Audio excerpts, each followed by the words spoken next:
Sabi niya, Baligo din Defensors, 18 ex-Marines are connected to Sara via a comedy bar. No joke, no joke.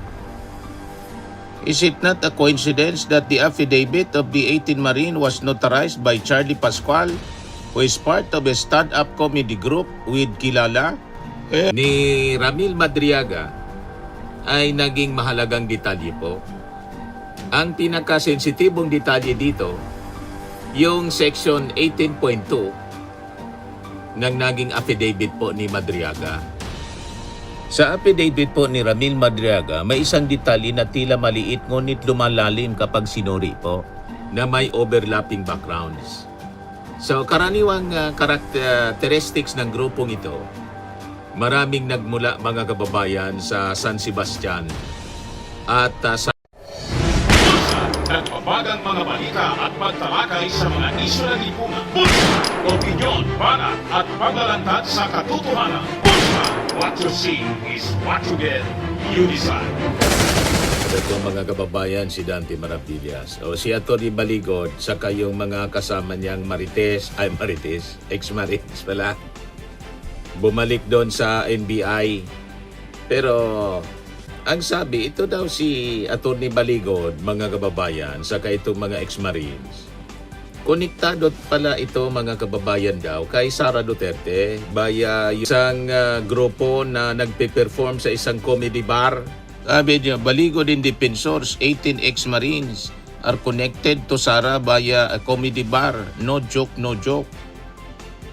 Is it not a coincidence that the affidavit of the 18 Marine was notarized by Charlie Pascual, who is part of a stand-up comedy group with Kilala? Ganun pala yun mga kababayan. Yan, sabi dyan, BP Sara also attended comedy show which featured Kilala. Ayan posted by Edward El Chico, May 11, 2023. 50 tickets left. Yan Pinopromote pa niya. Ayan. Diba? Kasama si Sara Duterte. Nanood din pala. Ito. Basahin ko po ito. Sabi dito, ready na po si Madam BP. Kita-kits mga peeps. Sama-sama tayong tumawa at mag-good time. Sabi ko nga, kahit kaluluwa ko, tinaya ko sa stand-up comedy special na to. It would mean so much if you would be there. Promise, sulit na sulit. Ang show again, it's on November 26, Saturday, 8:30 p.m. at the Music Museum. You may get tickets via Ticket World or through this number. So, si Sara Duterte, inadmit niya yung kanyang interaction mga kababayan with Madriaga through Kilala. So, sino itong si Kilala? Sabi dito, close friend and colleague of Reynold Monsayak as seen in pictures. Kilala also performing in Nomo Baso as early as 2019, the comedy bar mentioned by Madriaga as location for duffel bag drop-off. So nakita na ninyo yung mga koneksyon, connecting the dots. Now you know kung bakit natataranta si Sara Duterte sa affidavit ni Madriaga. So sa tumitinding usapin mga kababayan, tungkol sa affidavit ni Ramil Madriaga at saka sa political narratives na lumalabas laban sa administrasyon, may mga detalye na dapat hindi palampasin. Ang grupo mga kababayan ng umano'y 18 ex-Marines na lumalabas ngayon bilang testigo, ang kanilang affidavit na notarized ng isang abogado mula sa parehong social circle na konektado po kay Sara Duterte. Ang claim mga kababayan sa affidavit na may duffel bags na milyon umano yung laman na dinala sa isang comedy bar sa Timog at ang social network ng mga taong may documented proximity po sa Vice Presidente. Ngayon, kapag pinagsama-sama ang detalye ng mga ito, lumilinaw po ang mas malalim na tanong. Ang 18 Marines ba ay spontaneous na mga whistleblowers o parte siya ng isang coordinated political narrative na binuo mga kababayan sa loob ng iisang DDS fake news ecosystem? Ano tingin ninyo mga kababayan? Nasa NBI sila ngayon, no? Yung 18 ex-Marines ko, no? Yan, no? Abangan natin kung ano yung resulta ng kanilang testimony doon. So, pag-usapan natin itong narrative ng 18 ex-Marines na pinapalutang ni Atty. Baligod sa ni Mike Defensor bilang parte ng kanilang political messaging, mga kababayan. Kung saan sa mga unang linggo ng kontrobersiya, si Sara mismo yun ang endorse ng kanilang claim sa publiko. Una nag-react si Amy Marcos, sunod si Sara, sunod si Pulong. Bilib na bilib, mga kababayan, doon sa kwento na 18 ex-Marines. So ito yung nagbigay ng political weight sa kanilang testimonya. Ngunit habang tumatagal, mga kababayan, yung diskurso, dumarami po ang mga tanong tungkol sa authenticity ng grupo, background ng mga testigo, kaya pinatawag po ng NBI. Duda sa pagkatao nila. Saka yung legal preparation ng kanilang affidavit. Then kalaunan, nagkaroon, mga kababayan, ng public distancing mula kay Sara Duterte. At sinabing hindi niya personal na kilala itong mga ex-Marines. Pero mga kababayan, dito nagiging critical yung ibang mga detalye.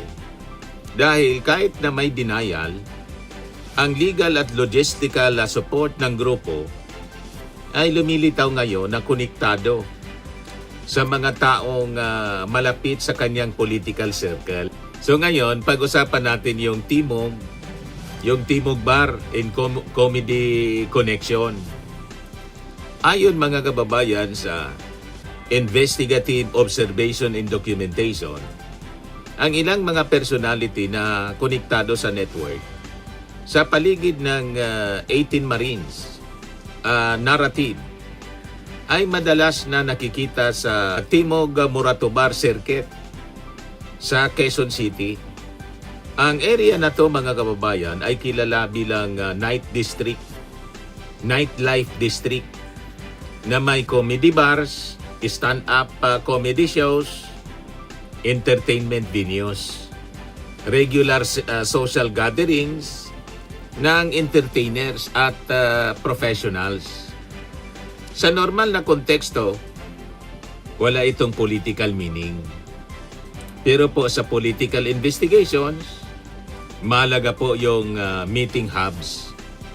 Dito po nagkakaroon ng mga informal strategy discussions, networking ng operators, coordination ng narratives. Ito ang dahilan, mga kababayan, kung bakit ang Timog reference sa affidavit ni Ramil Madriaga ay naging mahalagang detalye po. Ang pinakasensitibong detalye dito, yung section 18.2 ng naging affidavit po ni Madriaga. Sa affidavit po ni Ramil Madriaga, may isang detalye na tila maliit ngunit lumalalim kapag sinuri po. Yan po, sa section 18.2, sinabi niya na nagdala siya ng duffel bag na may milyon-milyong piso. Ang destinasyon ng isang comedy bar sa Timog area. Pagdating niya sa lugar daw, ayon sa kanyang sworn statement, nakita niya umano ang OBP spokesperson na si Reynold Monsayak. Sininyasan siyang umakyat sa itaas ng establishmento. Iniwan niya ang bag sa isang opisina sa loob ng bar. Sa unang tingin, parang simpleng logistical detail lamang ito, pero kapag ikinabit sa ibang impormasyon, nagiging mas malaga ang Timog reference. Ganon, mga kababayan. Ngayon, dito tayo sa notary connection ni Attorney Charlie Pascual na biglang lumitaw po na siya daw nagpakilala na hindi niya bogus. Totooan niya na ako ang nagnotaryo sa atin ni Attorney Pascual. Di ba lumitaw last week? So ito pa po ang isang mahalagang detalye. Ang affidavits po ng 18 Marines ay notarized po ni Attorney Pascual, Charlie Pascual. Sa legal practice, ang notarization ay hindi po simpleng pirma lamang. Ito po ay nangangahulugan ng personal verification ng signatory, confirmation ng voluntary execution ng affidavit, professional involvement ng notary lawyer. At ang mas interesting na detalye, mga kababayan, si Attorney Pascual ay bahagi siya ng isang stand-up comedy group network na may parehong koneksyon sa parehong comedy bar scene kung saan naganap ang mga gatherings sa Timog Morato Street. Nakita na ninyo ang koneksyon, mga kababayan, connecting the dots. May documented social connection din, mga kababayan, itong si attorney sa ibang personalities sa parehong legal at social circle. So dito po mapasok, mga kababayan, ang Attorney Ryan Kilala connection. Sa parehong social circle na to, mga kababayan, makikita rin si Attorney Ryan Kilala, isang abogado na may dating koneksyon po sa Office of the Ombudsman. Sa isang social media post na publicly visible po, makikita ang kanyang suporta kay Sara Duterte. May larawan po na kasama ang Vice Presidente.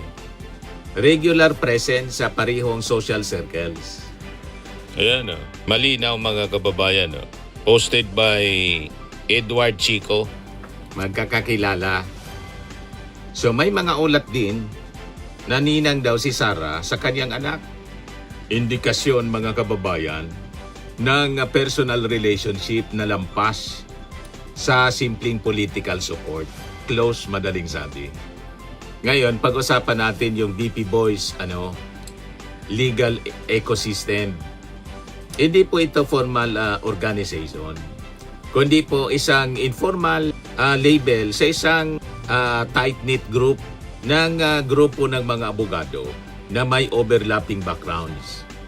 So karaniwang characteristics ng grupong ito, maraming nagmula, mga kababayan, sa San Sebastian at San Beda law networks. May social at professional proximity sa Office of the Vice President. At may mga personal relationship sa political figures sa paligid po ni Sara. Ang ganitong klaseng network, mga kababayan, hindi man siya kakaiba sa Philippine politics. Pero pag lumilitaw ang parehong network sa affidavit, sa logistics, political narratives, nagiging mahalagang bahagi ito, mga kababayan, sa investigative picture. Ngayon, kapag pinagsama-sama natin yung pyesa, kapag nilatag natin yung mga impormasyon side by side, may lumilitaw, mga kababayan, na pattern. May grupo ng 18 ex-Marines na lumalabas bilang testigo. Ang kanilang affidavits notarized ni Attorney Pascual. Si Pascual ay bahagi ng social network na konektado sa sirkulo ni Sara. Sa affidavit ni Madriaga, may claim na may cash delivery sa isang Timog Comedy Bar. At sa aligasyon, mga kababayan, ni Madriaga, doon daw nakita ang OBP spokesman na si Reynold Monsayak. Ang pareho, mga kababayan, na social circle, may documented proximity kay Sara. So ngayon, bakit ito mahalaga sa public accountability, mga kababayan? Ang pinakamalaking problema sa defense strategy ng kampo ni Sara ay simple: denial without explanation. Kung may mga ganitong overlapping networks, legal, social, political, ang inasahan ng publiko ay klarong paliwanag. Hindi po sapat yung sasabihin hindi ko siya kilala. Kapag ang notary, lawyer, affidavit logistics, meeting ecosystem, ay paulit-ulit na lumilitaw mga kababayan sa parihong social network. So malinaw po ang record. May grupo ng 18 ex-Marines na inilalapit ni na Attorney Baligod at Mike Defensor. Ang kanilang affidavit ay notarized ni Attorney Charlie Pascual. Si Pascual ay bahagi ng stand-up comedy bar. Stand-up comedy social circle.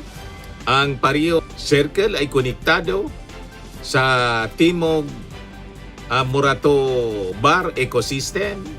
Sa affidavit ni Madriaga, may delivery ng nasabi niya, diniliver niya doon sa Timog Comedy Bar, yung minention sa affidavit ni Madriaga. At ang sabi doon, nakita yung spokesperson ng OBP na si Reynold Monsayak. Ngayon, may mga abogado sa parehong network na may documented proximity kay Sara Duterte. So ano pa ang masasabi ninyo niyan? So kapag pinagsama-sama natin ang mga ito, malinaw na lumilitaw mga kababayan ang iisang social at legal ecosystem na magkakakilala, magkakasama at magkakaugnay, connecting the dots mga kababayan. Malinaw niya Mr. Maravillas. So naintindihan na ninyo mga kababayan kung bakit kailangan talagang i-secure si Ramil Madriaga. Ayan man lang po yung ating short video ngayon. Ako po si Dante Maravillas. Bye-bye po. Max Firming and Lifting Cream, pinapahid po sa mga pulses in affected area. Mainam po sa paninigas ng mga kaso-kasuan. Ito naman po, Automax Radiant Serum. Sa mukha naman yung application, anti-aging po siya. You will look 10 years younger than your age. Sa mga cancer patients naman po, baka lang gusto ninyo itong itry. Neng siya red mixed fruit drink. Hindi mo po siya gamot, food supplement siya. Kaya lang, gawa siya mga kababayan sa goji berry. Yung goji berry, may anti-cancer properties. O ngayon, yung mga inquiries ninyo, dumiritso na lang kayo sa aming messenger sa Facebook para masagot namin agad. Ayos pa? Ayos na ayos niya, Mr. Maravilla. Sa mga nagana po ng malinis and spacious fitness gym, pumunta lang po kayo sa aming Colossal Fitness Gym. May Grab car rental din po kami. But anyway, ito po pala yung aming bagong product na binibenta online. I am worldwide amazing pure organic barley powdered drink mix from Australia. Negosyo to ng aking anak na architect entrepreneur Riz Maravillas. Ayan po. Kontakin na lang po ninyo siya, Riz Maravillas on Facebook. Ang mga health benefits niya, boost immunity, improves digestion, enhance energy levels, packed with antioxidants, prevent cancer. Ito naman po yung bago naming product na binibenta online. Eye Glow Serum, whitening po siya. Tingnan ninyo yung epekto sa aking anak na architect before and now. Yung mga inquiries po ninyo, dumiretso na lang kayo sa kanyang Facebook account, Riz Maravillas.